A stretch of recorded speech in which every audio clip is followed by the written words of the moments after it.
MT Novel Story. Kabanata 1031. Supreme Cultivation Secret Author, Mu Fenglai. Tinawag talaga ni Xiao Chen si Lu Chen bilang boss. Ang pinuno ng Ghost Clan ay naging subordinate ni Lu Chen. Kailan kinuha ni Lu Chen ang isang babaeng multo bilang kanyang subordinate? Hindi lamang ito nagulat sa mga mandirigma ng lahi, kundi pati na rin sa 10,000 mandirigma ng lahi ng multo. Siyempre, napaka-ordinaryo ni Dinglai at Sangling. Matagal na nilang alam ang tungkol dito kaya hindi na sila nagulat. Bagamat nagulat ang sangkatauhan, ito ay medyo kalmado. Hindi naging malaking problema para sa lahi ng multo ang maging subordinate ng sangkatauhan at madala ng sangkatauhan. Kung tumakbo si Lu Chen para maging subordinate ng Ghost Clan, malaking bagay ito at hinding-hindi ito papayagan ng sangkatauhan. Ngunit mayroong isang sensasyon sa gilid ng angkan ng multo na hindi maintindihan at hindi katanggap-tanggap. Pinangunahan sila ni Xiao Chen upang labanan ang mortal na kaaway na si Nadir, at sinuportahan nila sila ng walang kondisyon, at gagawin nila ang lahat ng kanilang makakaya. Kahit na ipinagbabawal ni Xiao Chen ang salungatan sa pagitan ng lahi ng multo at lahi ng tao, sumasang-ayon sila, gayunpaman, hindi ang lahi ng tao ang kanilang pinakamalaking kaaway. Ngunit si Xiao Chen ay naging isang subordinate ng isang sangkatauhan, hindi nila ito matanggap. Bilang resulta, hindi mabilang na mga Ghost Clan warriors ang nagpakita ng galit at nagpatuloy ang mga boses ng pagtatanong at pagsalungat. Xiao Chen, paano ka magiging subordinate ng sangkatauhan at matutulak ng sangkatauhan? Isa ka bang taksil ng lahi nating multo? Xiao Chen, napahiya mo ang aming Ghost Clan, paano mo ipapaliwanag sa Ghost Clan? Xiao Chen, ano man ang dahilan mo, ang pagsunod sa lahi ng tao ay isang pagkakanulo sa lahi ng multo. Hinding-hindi matitiis ng lahi nating multo ang mga nagtataksil. Alisin ang mga taksil. Patayin si Xiao Chen. Maraming Ghost Clan warriors ang sunod-sunod na nagsalita, gustong likidahin si Xiao Chen. Hindi ako traidor mula sa angkan ng mga aswang, inutusan akong sundan si Zimen Chenshan, at maglakad sa mundo mula ngayon. Mahinahong sabi ni Xiao Chen. Zimen Chenshan. Ang pamilya Zimen ng sangkatauhan. Zimen Chenshan, iyon ba ang matandang pervert na madalas pumunta sa underworld para manghuli ng mga babaeng multo? Sunod-sunod na tanong ng ilang Ghost Clan warriors na nakakakilala sa pamilya ni Zimen. Oo, siya nga. Tumango si Xiao Chen. Kung ganoon, kaninong utos ang sinusunod mo? Seryosong tanong ng isang makapangyarihang Ghost Warrior. Haring multo. Sabi ni Xiao Chen. Ang haring multo. Tanong ulit ng Ghost Warrior. Ghostly. Sabi ni Xiao Chen. Sa sandaling bumagsak ang mga salitang ito, nagbago ang mukha ng Ghost Warrior.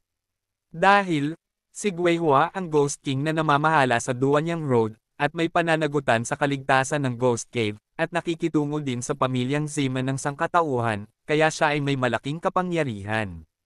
Kung si Xiao Chen ay inutusan ni Guihua na gumawa ng ilang mga gawain kasama ang mga tao sa pamilya ni Zimen, posible ito.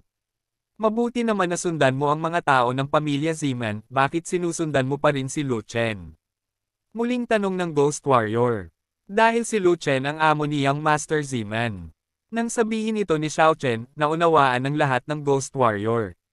May proof ka ba? Hindi naman nagpahuli ang Ghost Warrior kaya nagtanong. Sa susunod na sandali, nagpakita si Xiao Chen ng isang black striped waist card, at ang lahat ng mga mata ng mga Ghost Warrior ay nagliwanag, at sila ay gumon kaagad. Iyon ay isang espesyal na waist card ng Ghost Clan, na magagamit lamang sa katawan kapag nagsasagawa ng mga espesyal na gawain, kaya hindi. Nagsinungaling si Xiao Chen. Susunod ako sa anumang utos mo. Mas maganda ang hitsura ng Ghost Warrior, at mabilis na nagpahayag ng kanyang opinyon kay Xiao Chen. Matapos sugpuin ni Xiao Chen ang Ghost Clan, sinabi ni Lu Chen kay Xiao Chen, kung may gustong mamatay at atakihin ang Fanatic Legion, magagawa mo ito. Nang marinig ito, nagbago ang mga ekspresyon ng mga alagad mula sa lahat ng sekta ng sangkatauhan. Ano ang ibig mong sabihin sa paggawa ng nakikita mo? Malinaw na hiniling nila sa Ghost Clan na tulungan silang pigilan ang mga ito sa pag-atake sa Fanaticong Legion. Kung tutuusin, walang tiwala sa kanila si Lu Chen, mas gusto niyang magtiwala sa isang grupo ng mga multo kaysa sa sarili niyang mga kababayan.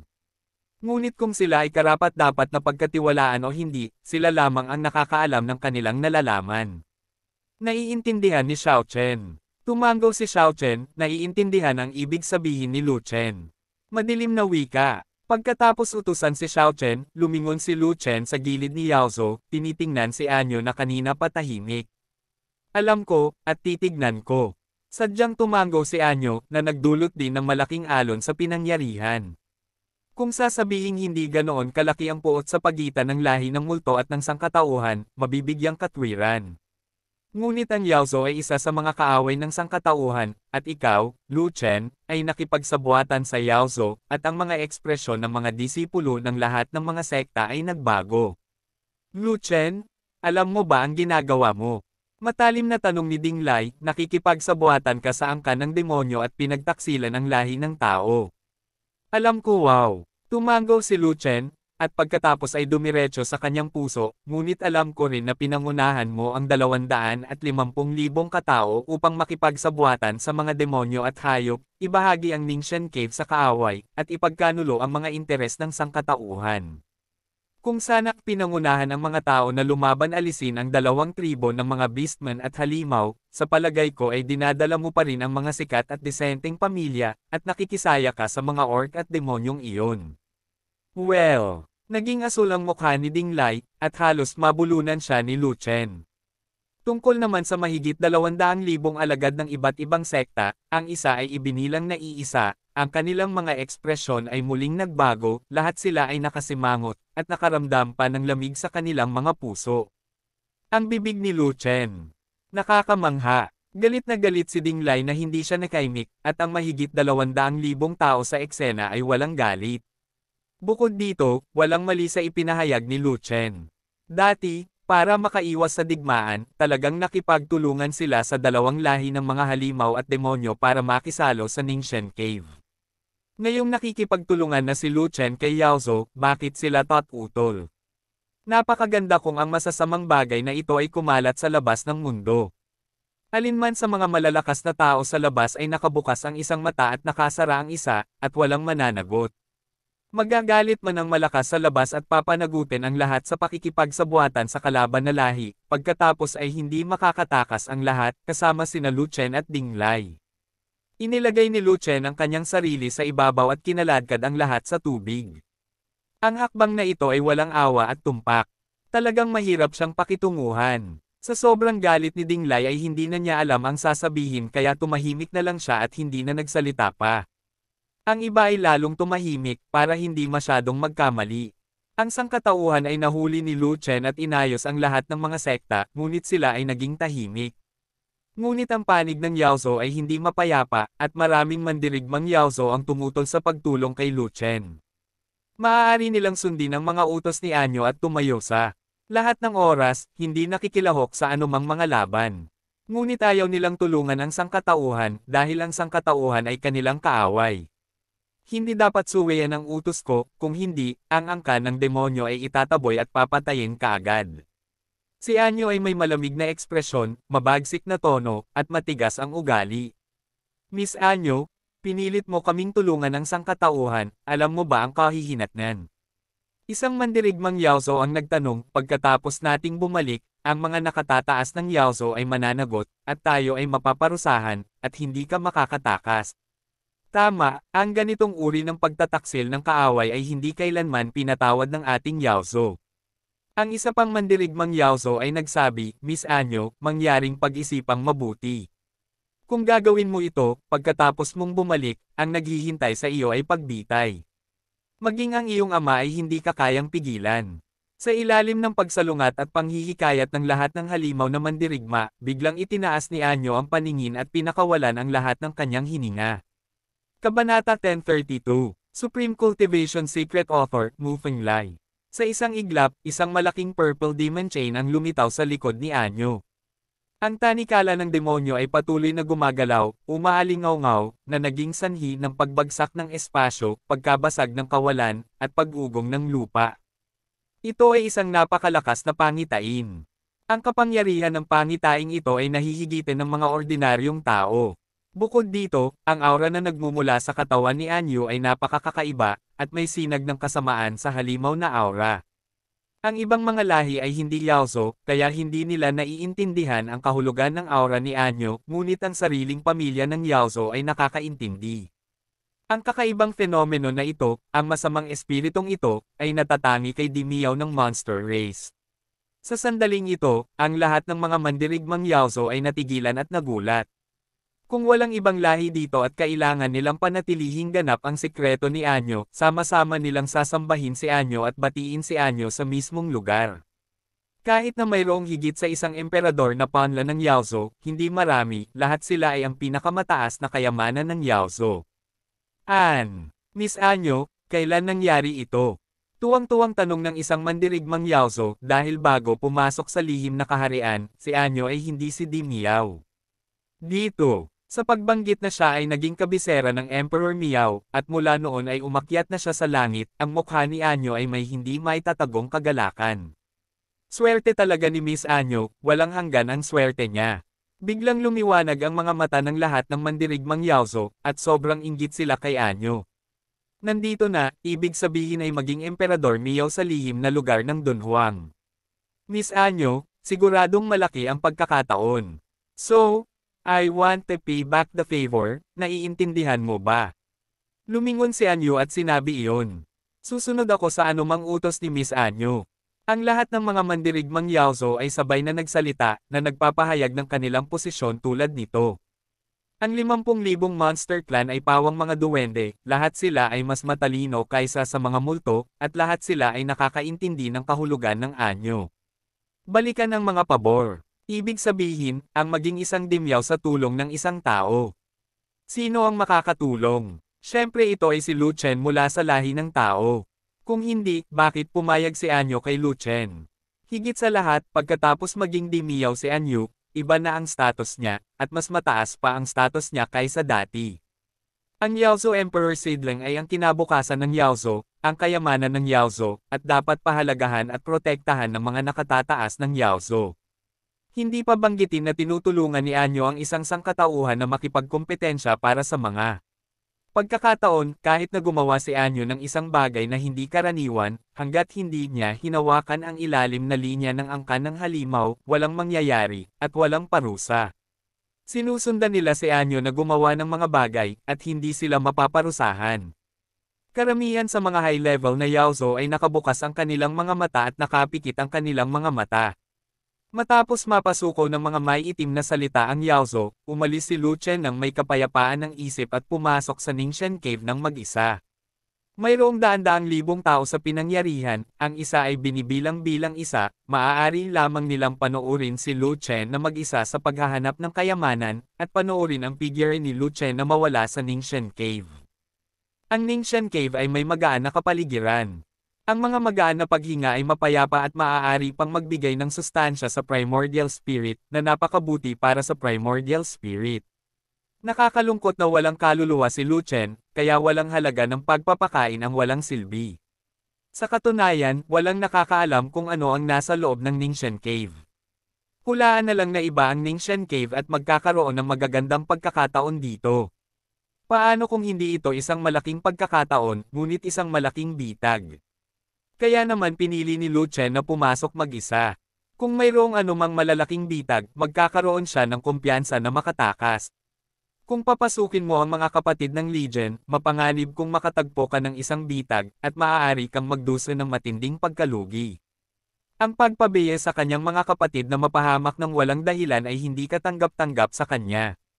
Matapos dumaan sa isang mahabang daanan ng kuweba, sa wakas ay narating niya ang isang napakalaking kuweba, at hindi nakatagpo ng anumang mga bitag. Ang kuwebang iyon ay kahit 10,000 zang square, at hindi isang problema ang mag-accommodate ng 100,000 katao, ngunit ang stone tablet sa Ningxian Cave ay nagpapahintulot lamang sa 5,000 na tao na makapasok, na medyo nakakalito. Matapos tingnang mabuti ni Lu Chen ang kuweba, napagtanto niya kung bakit 5,000 katao lamang ang kayang tumanggap ng Ningxian Cave. Sa sahig ng kuweba, may hindi inaasahang 5,000 maliliit na pool na puno ng tubig, at ang bawat maliit na pool ay simpleng miniature na bersyon, na maaari lamang tumanggap ng isang tao. Sa gitna ng kuweba ay may sira-sirang stone tablet na may nakaukit na mga salita, 5,000 Ningxian Pond, na nagbibigay daan sa 5,000 katao na magbabad sa Ningxian water ng sabay-sabay, hanggang sa tuluyang masipsip ang Ningxian water sa pool. Ang tubig ng Ningxian ay maaaring palakasin ang primordial spirit, mabilis na maabot ang sukdulang estado ng pagdadalisay sa mga Diyos, madaling madaig ang sakuna, at may mga kwalipikasyon upang maging isang kagalang-galang at isang santo. Maaaring gawing malakas ang primordial spirit. Mapapabuti nito ang kaharian. Madali kang makatawid sa sakuna. Naging santo pa siya. Agad na lumiwanag ang mga mata ni Lu Chen. Ang Ningxian water na ito ay talagang isang sobrang kayamanan, at ito ay talagang isang napakagandang pagkakataon. Sa susunod na sandali, may naisip si Lu Chen, at agad na nanlabo ang kanyang mga mata. Ang dakilang kayamanan ay totoo, at ang dakilang pagkakataon ay totoo rin. Ang problema ay hindi ito gumagana para sa kanya. Gumagana lang si Ningxian Shui sa Yuanshen, wala siyang Yuanshen, parang lana. Gayunpaman, nang lumingon siya at nag-isip tungkol dito, nabuhayan siya ng loob. Ang Julong Gaiju na sinasanay niya ay hindi kailangang linangin ang primordial spirit, at hindi niya alam kung tatawid sa sakuna, o maaari siyang direktang makapasok sa kagalang-galang at banal, hindi ba ito mas mabilis kaysa sa mga ordinaryong tao? Ningxian Shui? Napakagandang kayamanan, sayang sa isang kuweba. Lahat ay dapat kunin at ibalik sa mga kapatid ng hukbo upang magamit ng dahan-dahan. Nag-squat si Lu Chen sa tabi ng maliit na pool, inabot niya ang ilang Ningxian water, at tiningnan kung may side effect ang Ningxian water. Kung hindi, dadalhin niya silang lahat sa Chaos Orb.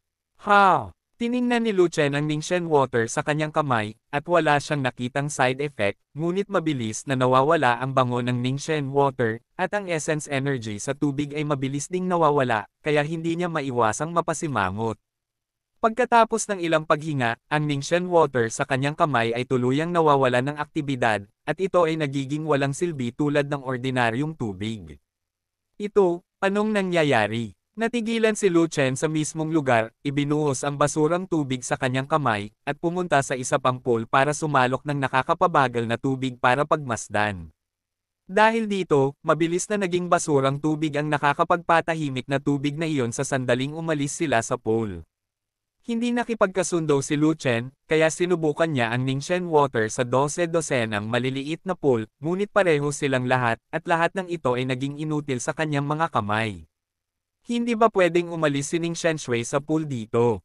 Agad na tiningnan ni Lu Chen ang kondisyon ng mga pool, at sigurado, nalaman niya na ang mga pool na iyon ay gawa sa mga espesyal na bato. Marahil ay dahil sa mga espesyal na pool na bato kaya napapanatili ng Ningxian water ang sigla nito. Pagkatapos, kung gusto mong kunin ang Ningxian water, kailangan mong hukayin ang pool. Saglit na nag-isip si Lu Chen, ngunit sa wakas ay sumuko sa ideyang ito, ang panganib ay masyadong malaki. Kung sakaling hinukay ang pool, hindi rin magiging epektibo ang Ningxian water, at magiging mabigat ang pagkawala. Bukod dito, ang stone tablet sa labas ng Ningxian Grotto ay malinaw ding nakasaad na 5,000 katao lamang ang natanggap. Sa madaling salita, ang eksperto na lumikha ng Ningxian Cave ay nakapagtatag na ng panuntunan na ang Ningxian water ay dapat tangkilikin sa Ningxian Cave. Kung hindi, kung maaalis si Ningxian Shui, isang monumento ng Fartstone ang itatayo. Pagkatapos ay hayaan ang mga kapatid na pumasok at magbabad sa Ningxian water. Anyway, ang Ningxian water ay maa-absorb ng katawan, at ito ay mawawala pagkatapos na ito ay masipsip. Hindi na nag-aksaya pa ng oras si Lu Chen, at agad na tumalikod at umalis, bumalik sa pasukan ng grotto. Kabanata 1033, Supreme Cultivation Secret Author, Mu Fenglai. Tingnan mo, nasa labas si Lu Chen. Sa pagtingin sa tuloy-tuloy na paglalakad ni Lu Chen, ang kanyang ekspresyon ay mas kalmado kaysa sa isang aso. Mula sa aking karanasan, dapat walang panganib sa loob. Nawala ko ito. Kahit sino ay makakakita nito, at gamitin ang iyong karanasan para makita ito. Ang mga tao mula sa lahat ng sekta at sekta ay nakatingin sa tarangkahang bato ng Ningxian Grotto, nang makita ang figure ni Lu Chen na unti-unting lumilitaw, sila ay natuwa. Pagkatapos nito, nagkaroon ng hindi mabilang na mga katanungan mula sa hindi mabilang na mga tao. Lu Chen, may malaking kayamanan ba sa Ningxian Cave? Lu Chen, may magandang pagkakataon ba sa Ningxian Cave? Lu Chen, Anong meron sa Ningxian Cave? Lu Chen? Nagsasalita ka, mamamatay ka sa pagkabalisa. Lumabas si Lu Chen at sinulyapan ng mga boring na tao, ngunit hindi man lang siya nag-abalang kausapin sila. Ang Fanatical Legion ay sumusunod sa utos, lahat ay pumapasok sa Ningxian Cave. Nag-utos si Lu Chen sa ganitong paraan, casual na nakipag-chat kay Fei Long ng tahimik, at nag-order ng ilang bagay. Tumanggaw si Fei Long at inakay ang mga tao sa arena. Pinamumunuan mo rin ang mga tao mula sa Beastmaster Sect at Shenmue Palace. Matapos makapasok sa arena ang panatikong hukbo, sinabi ni Lu Chen kina Mengyo at Warner. Hindi nagtagal, pinangunahan ni Mengyo at Warner ang kanilang mga kapwa-disipulo at masayang pumasok sa arena. Nang makita ang lahat ng mga tao mula sa Fanatic Legion, Beast Controlling Sect at Shenmue Palace na pumasok sa Ningxian Cave, lahat ng mga disipulo mula sa lahat ng sekta ay nainggit at napupuot sa kanila. Maaaring may mga walang katulad na kayamanan sa Ningxian Cave, o maaaring may magagandang pagkakataon, basta pumasok ka, tiyak na makakakuha ka ng mga benepisyo. Gayunpaman, ang mga makapasok ay pawang mga tao ni Lu Chen, at ang mga maaaring kumita ng kayamanan ay mga tao rin ni Lu Chen, at hindi man lang sila makapasok, nakatitig lang sila ng walang laman, parang pasang kumakamot sa kanilang puso, nalulumbay, at balisa. Sa huli, hindi na napigilan ni Dinglai, Lu Chen, ang iyong hukbo ay may 2,000 tao, 1,000 tao mula sa Beast Controlling Sect, 1,000 tao mula sa Shenmue Palace, isang kabuoang 4,000 tao ang pumasok sa Ningxian Cave. Pero 5,000 katao ang kayang pasukin ng Ningxian Cave, at may natitira pang 1,000 na lugar. Kung hindi mo ito gagamitin, sayang ito, at masisira ka, hindi ba? Tama. Doon, 1,000 lugar pa rin. Tumanggaw si Lu Chen at sinabi iyon. Paano mo balak gamitin ang 1,000 lugar? Tuwang-tuwa si Dinglai, at ang iba pang mga disipulo ay nagpakita rin ng mga ngiti, dapat ay isang bagay na namiss namin. Mayroong halos 250,000 mga alagad ng iba't ibang sekta ang naruroon. Bagamat napakaliit ng kota na 1,000, kota pa rin ito. Kahit papaano, Xiao Dai, wala ako dito kanina, paano kumilos ang grupong ito? Hindi tumugon si Lu Chen kay Dinglai, ngunit lumingon siya para tingnan ang Ghost Clan. Sa halip na tanungin si Xiao Chen, tinanong niya si Xiao Dai sa tabi ni Xiao Chen. May tendency silang gumawa ng gulo.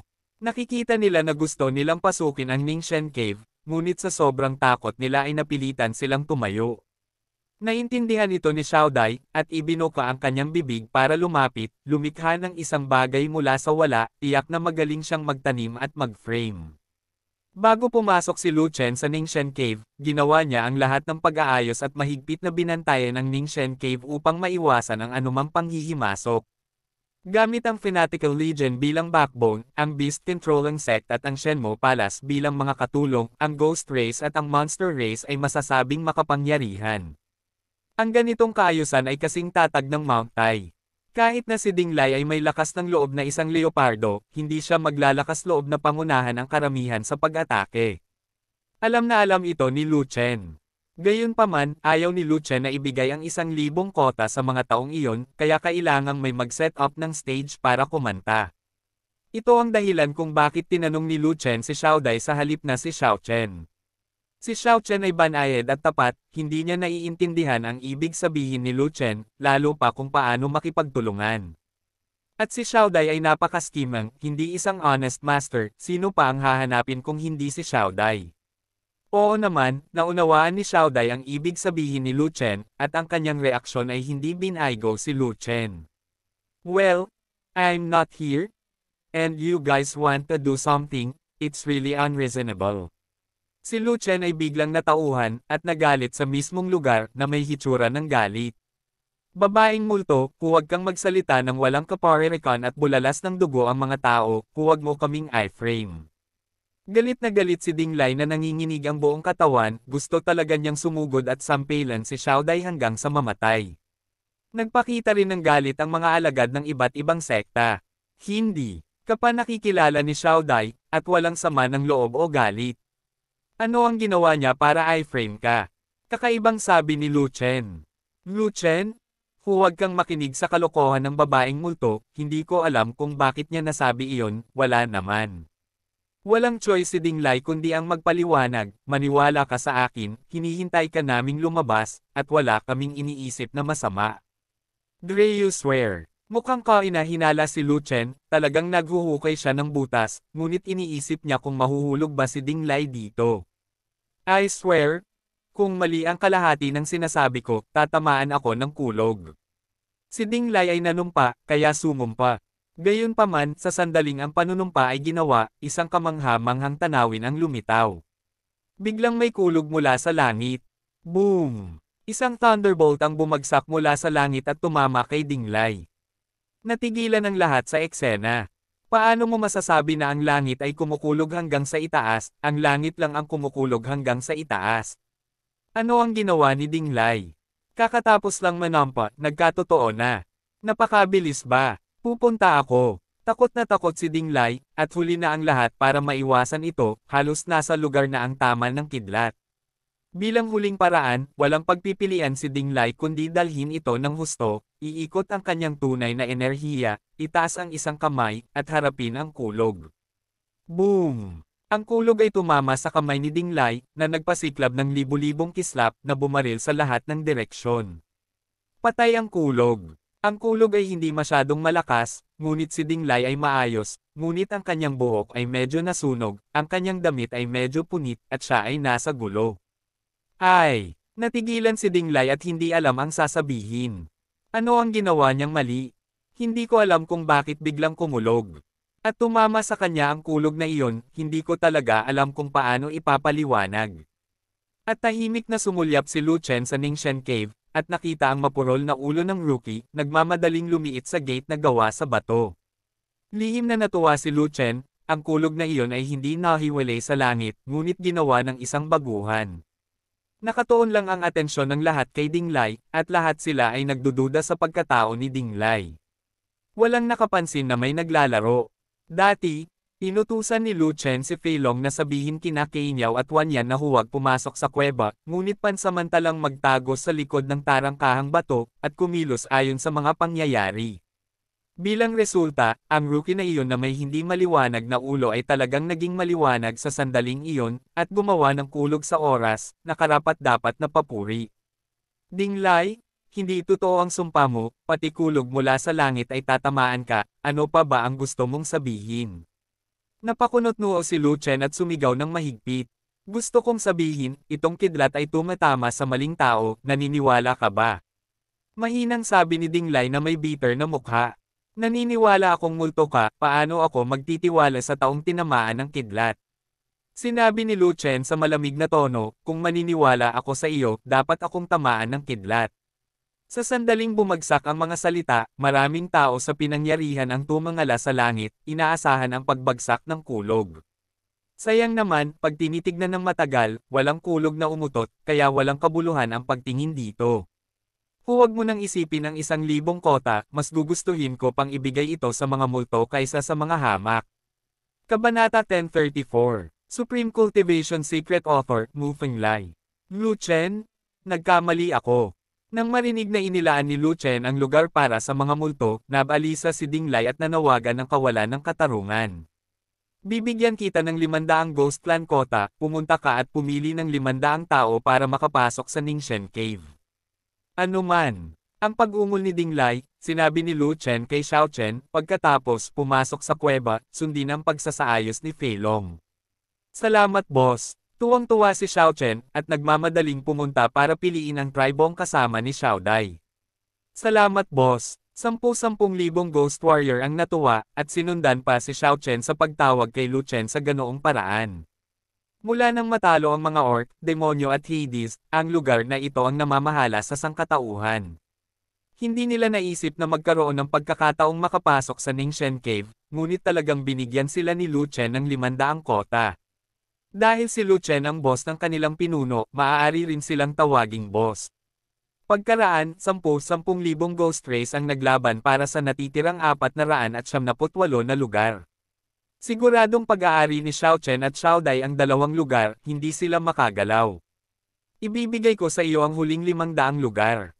Dahan-dahang sumulyap si Lucien kay Anyuk, at sinabi iyon. Ibigay mo sa akin ang angkan ng demonyo. Saglit na natigilan si Anyu, na may hindi paniniwala sa kanyang mga mata. Lu Chen, hindi mo ako banibiro, ang aking halimaw na lahi at ang iyong lahi ng tao ay matandang magkaaway. Mula noong sinaunang panahon, ang apoy at tubig ay palaging hindi magkatugma. Lu Chen? Ayos lang kung ibibigay mo ang kota sa Ghost Clan, tatanggapin ko. Sa oras na ito, mahigpit na sumigaw si Ding Lai. Ngunit kung gusto mong ibigay ang kota sa mga Yaozo, kung gayon ikaw ay isang kaaway, at hinding-hindi ka namin mapapatawad.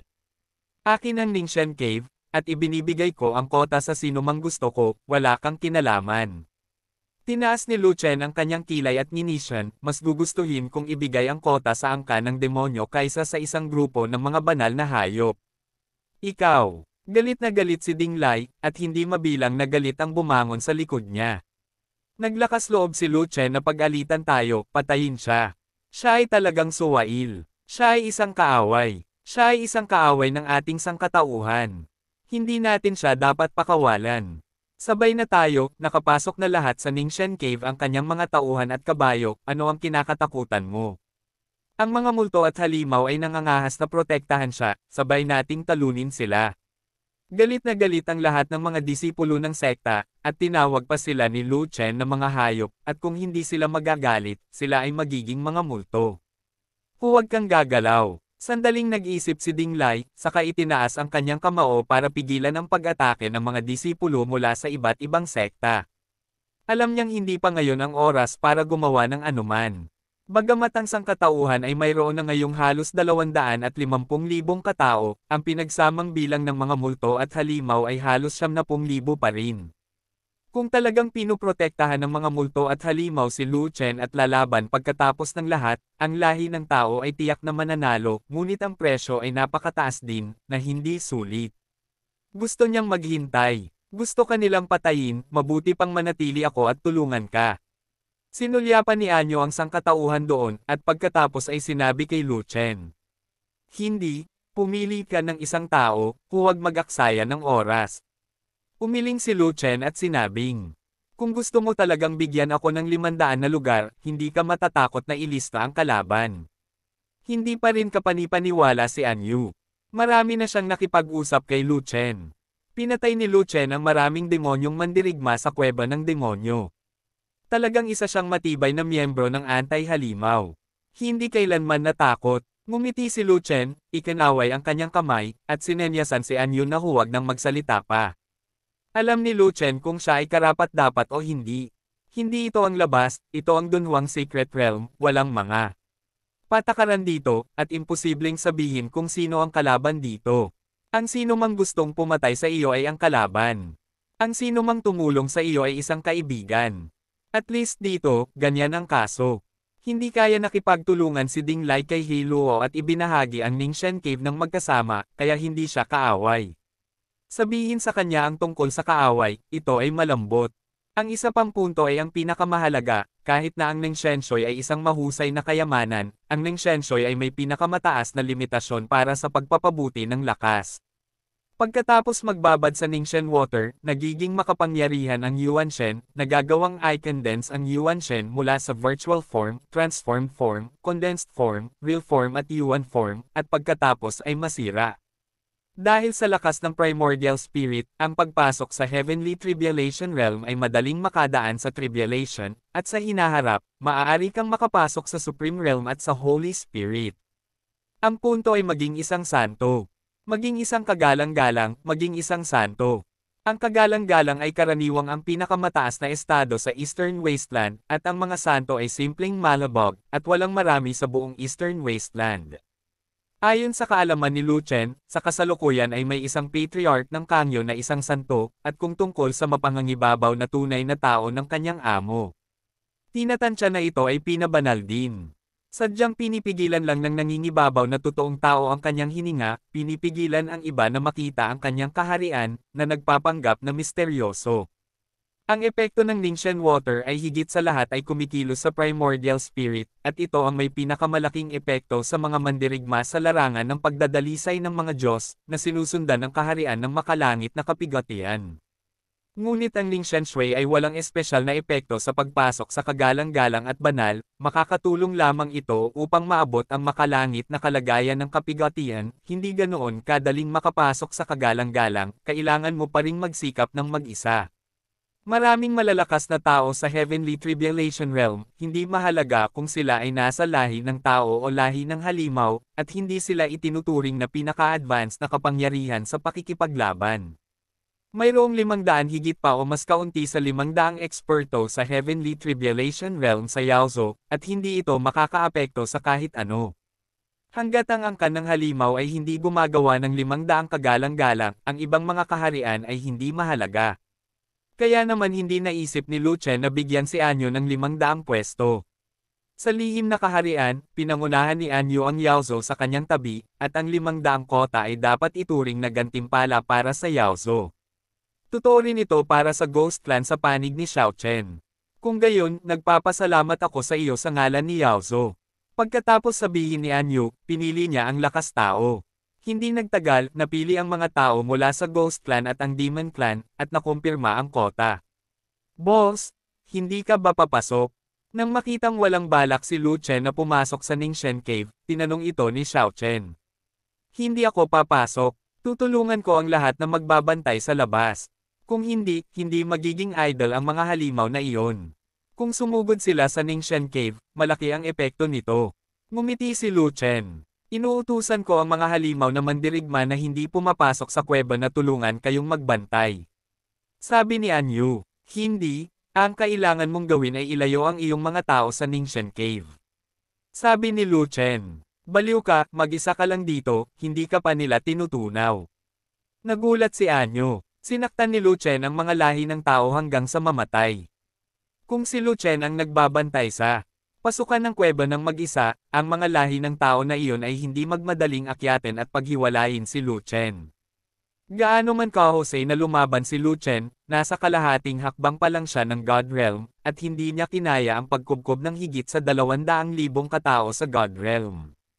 Natatakot ako na hindi nila ako matutunaw. Ngumiti si Lu Chen, iwinagayway ang kanyang mga kamay, at sinabing, hindi na kailangang magsabi ng marami, gawin ninyo ito. Nang makitang nagpumilit si Lu Chen, sumimangot si Anyo at inutusan ang halimaw na hukbo na umatras at lumayo sa Ningxen Cave. Hindi susuwayin ni Xiao Chen ang intensyon ni Lu Chen, at ilalayo ang Ghost Army. Pagkatapos, pinamunuan ni Anyo at Xiao Chen ang kanilang mga tao sa Ningxen Cave. Sa labas ng Ningxen Cave, si Lu Chen lang ang natitira. Napakatapang mo, nag-iisang nagbabantay sa pasukan ng kuweba, gusto kitang sulatan ng isang salita ng pagsunod. Sa oras na ito, ngumisi si Ding Lai at pinangunahan ang karamihan. Kung ganoon ay isulat mo na. Ngumiti si Lu Chen, at tumingin kay Ding Lai na may masamang tingin. Si Ding Lai ay karaniwang nagpapanggap na may matuwid na multo na hitsura, at mayroon ding ilang masamang tubig sa kanyang tiyan. Kabanata 1035 Supreme Cultivation Secret Author, Mu Fenglai. Ngayong walang tao sa paligid ni Lu Chen, agad na kumilos si Ding Lai.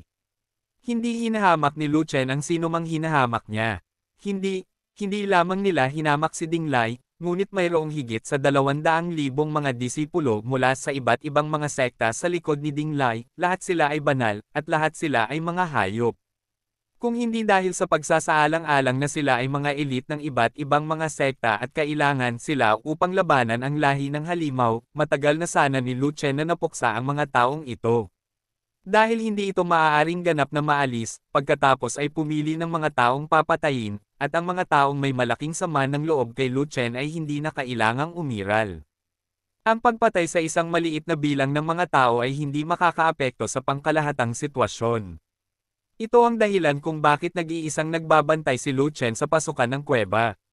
Masyadong walang awa si Lu Chen, itinatakwil ang lahat at ginagamit ang kanyang sarili bilang pain, kapag kumilos na ang mga taong ito, wala ng lugar para mamatay. You're really eye-catching. It's about obedience. I'll write it later. I can write you a dead word now, okay. Tumingin si Ding Lai kay Lu Chen ng may pang-aalipusta, at nanunuyang sinabi. Ayos lang, pero hindi ko alam kung sino ang unang mamamatay. Bahagyang ngumiti si Lu Chen, tinitigan si Ding Lai, at mahinang sinabi, Dinglay, dahil mayroon kang hard wind combat power at ikaw ang pinuno ng God-refining realm sa buong Eastern Wasteland, ipinapayo ko sa iyo, huwag atakihin mo ako. Kapag nakakilos ka na, wala nang babalikan. Ikaw, is it worth my shot to be in the half-step God realm? Ngumisi si Dinglay. Subukan mo. Tumugon din si Lu Chen na may kasamang pang-iinis, mas mabuti pang huwag kang gumalaw sa taong ito dahil kung kumilos ka, mamamatay ka. Hindi siya magpapakita ng awa sa mga bumaril sa kanya. Huwag mong subukan, hindi ako interesado. Simpleng tumanggi si Dinglay. Bagamat kinasusuklaman niya si Lu Chen, hindi ganoon kalaki ang hinaing sa pagitan nila ni Lu Chen. Hindi niya gustong patayin si Lu Chen ng basta-basta para maiwasang mabot-eye coast. Para sa ibang tao na umaatake kay Lu Chen, wala siyang pakialam, at wala siyang pakialam.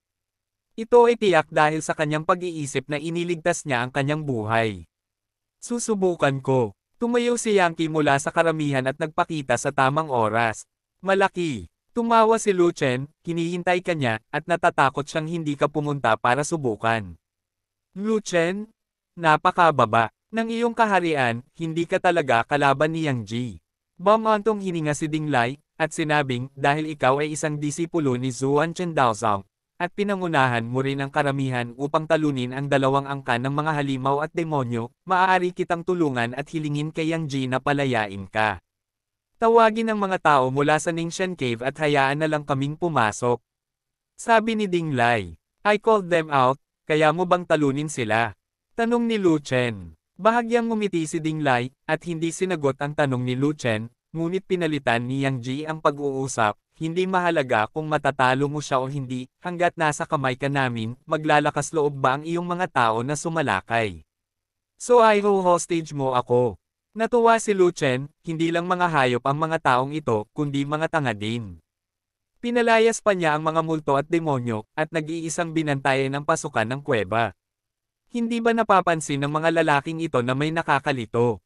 Sigurado. Ngumiti si Yang Ji sa buong mukha niya at mukhang mabangis, at sigurado siya kay Lu Chen. Then go ahead, hindi ko natatawagan ang mga tao sa loob. Ngumiti din si Lu Chen, ngunit may sinag ng pagpatay na layunin sa ngiti. Pagkatapos ay patayin ka muna, at pagkatapos ay pumasok sa Ningshan Cave at patayin ang lahat ng iyong mga tao. Malamig na sumagot si Yang Ji, at pagkatapos ay nagpahayag ng isang mabangis na ekspresyon, sasabihin ko sa iyo ang totoo, hindi mo dapat pinaalis ang mga multo at demonyong gustong protektahan ka. Kung ang angkan ng mga multo at ang angkan ng demonyo ay parin doon, medyo matatakot akong gawin ito, ngunit ngayon ay maaari akong maging walang prinsipyo. Panipi, Yang Ji, tapos ka na, ano ang punto? Tama, wala pa si Lu Chen sa larangan ng pagdadalisay ng mga Diyos, maaari mo siyang sandutin hanggang mamatay gamit ang isang daliri. Yang Ji, gusto mo man pumatay o hindi, lumayas ka kung hindi ka papatay, maraming tao ang naghihintay na patayin si Lu Chen. Maraming mga alagad mula sa iba't ibang sekta ang naiinip at sunod-sunod na sumigaw. Anong sinisigawan mo? Pumatay man ako o hindi, I have my own discretion. It's not your turn to make irresponsible remarks. Galit na uminom si Yang Ji, at agad na sinabihan ang mga lalaking iyon na tumahimik. Dito, bukod kay Dinglay, kakaunti ang kalaban niya, may kapital siya ng kay-abangan. Tama ang mga tao, kung hindi ka maglakas loob na gawin ito, hayaan ang ibang tao na gawin ito. Tumawa si Lu Chen. As soon as I do it, you'll die para wala nang matira kahit isang scum. Gusto mo ba yon? Ngumisi si Yang Ji, ngunit biglang nagbago ang pag-uusap, Lu Chen, sa aking paningin, isa ka lang langgam, at papatayin ko ito ng kusa. Gayunpaman, maaari kitang bigyan ng pagkakataon, basta't sumasang-ayon ka sa aking mga kondisyon, hindi lang kita papatayin, kundi poprotektahan din kita sa kamatayan. Hindi. Direktang tumanggi si Lu Chen. I fork, hindi mo man lang tinatanong kung ano ang kondisyon. Natigilan si Yang Ji.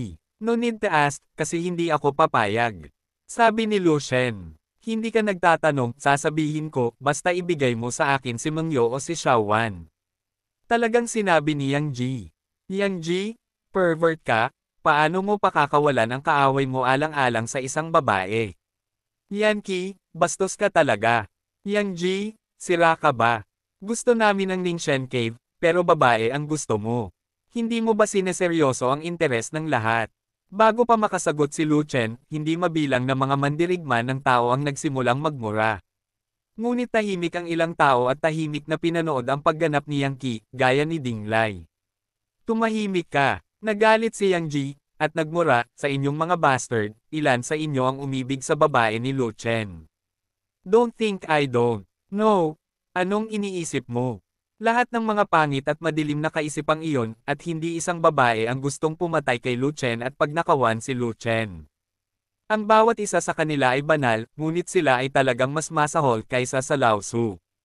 Ang lakas ng loob mong magpanggap na nasa harap ni Lao Su, bata ka pa.